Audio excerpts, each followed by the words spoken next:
നമസ്കാരം ഫ്രണ്ട്സ്, ഗരം മസാലയുടെ പുതിയൊരു എപ്പിസോഡിലോട്ട് എല്ലാവർക്കും സ്വാഗതം. ഇന്നത്തെ നമ്മുടെ റെസിപ്പി ഒരു നാടൻ വിഭവമാണ്. വേറൊന്നുമല്ല, സുക്കിനി തോരനാണിത്. സാധാരണ നമ്മൾ സുക്കിനിയെ സാമ്പാറിലിടാനും അതുപോലെ തന്നെ സബ്ജിയിലും എല്ലാം ഉപയോഗിക്കാറ്.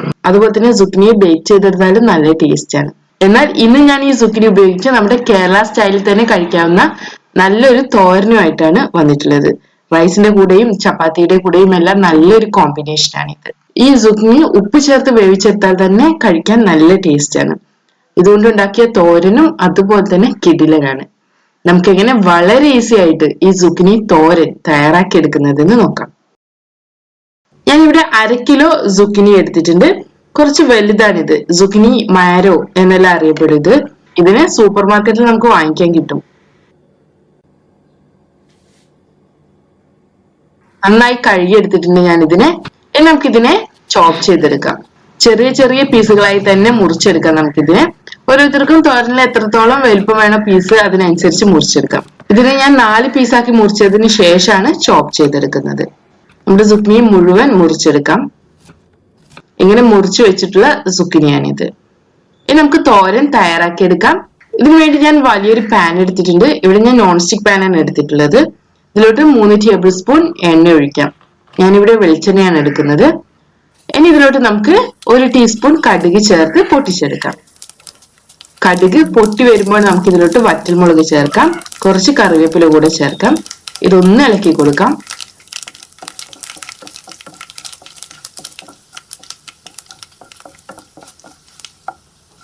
ഇനി ഇതിലോട്ട് നമുക്ക് സ്ലൈസ് ചെയ്ത് വെച്ചിട്ടുള്ള സവാള ചേർക്കാം. ഞാനിവിടെ ഒരു സവാളയാണ് ചേർക്കുന്നത്. ഒരു മീഡിയം സൈസുള്ള സവാളയാണിത്. അടുത്തതായി ഇതിലോട്ട് ഞാൻ വെളുത്തുള്ളിയാണ് ചേർക്കുന്നത്. 1 ടേബിൾ സ്പൂൺ ചോപ്പ് ചെയ്ത് വെച്ചിട്ടുള്ള വെളുത്തുള്ളി ഉണ്ട്. ഇത് 2-3 ചെറിയ വെളുത്തുള്ളിയെ ചോപ്പ് ചെയ്തെടുക്കേണ്ടി വരും. ഇനി ഇതിലോട്ട് ഞാൻ 2 ചെറിയ പച്ചമുളക് കൂടെ ചേർക്കുന്നുണ്ട്.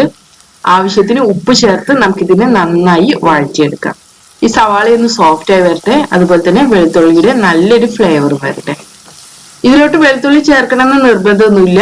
വെളുത്തുള്ളിയുടെ ഫ്ലേവർ ഇഷ്ടമുള്ളവർക്ക് ചേർക്കാം. വെളുത്തുള്ളി ചേർത്താൽ നല്ല ടേസ്റ്റ് ഉണ്ടായിരിക്കും നമ്മുടെ തോരൻ.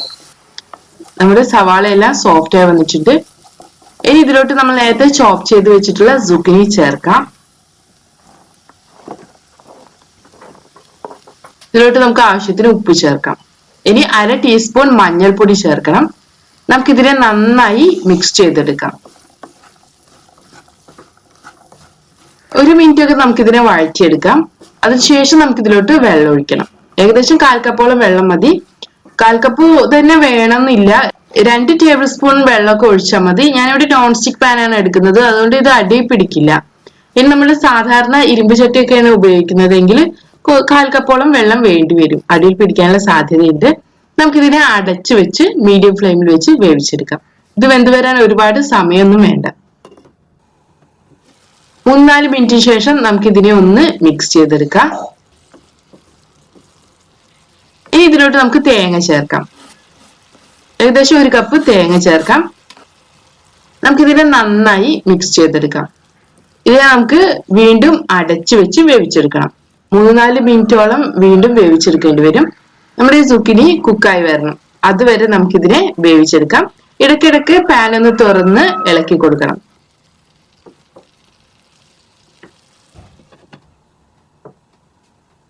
ചോറിന്റെ കൂടെ എല്ലാം സെർവ് ചെയ്യാവുന്ന നല്ലൊരു തോരനാണ് ഈ സുക്കിനി തോരൻ.